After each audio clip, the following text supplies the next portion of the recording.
Hyderabad TGPSC పారదర్శకంగా ఉద్యోగ నియామకాలు చేస్తుంది. ఇచ్చిన నోటిఫికేషన్ ప్రకారమే ఉద్యోగాల భర్తీ. గత ప్రభుత్వం ఇచ్చినట్టుగానే 1.50 రేషియోలో ఉద్యోగాలు భర్తీ చేస్తాం. ఇప్పుడు కొందరు 1.100 పిలవాలని కోరుతున్నారు.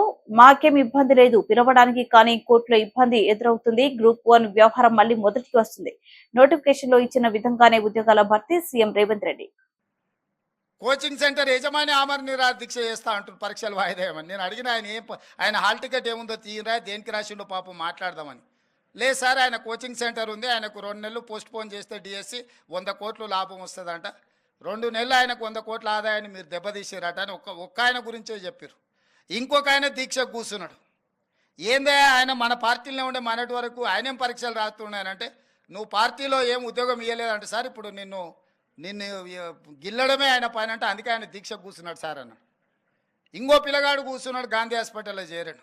అరే పాపం, నాకు తెలిసినోడే పిల్లగానికి ఏమన్నా కానీ ఏం పరీక్ష రాస్తుండే, అవసరం అయితే స్పెషల్ కోచింగ్ అని ఇప్పిద్దామంటే ఆయన ఏం పరీక్ష రాస్తున్నాడు సార్. ఆయనకు లీడర్ చెప్పినట్టు నువ్వు చేస్తే బాగా పేరు వస్తుంది, నీకు నేను చూసుకుంటా పో అని.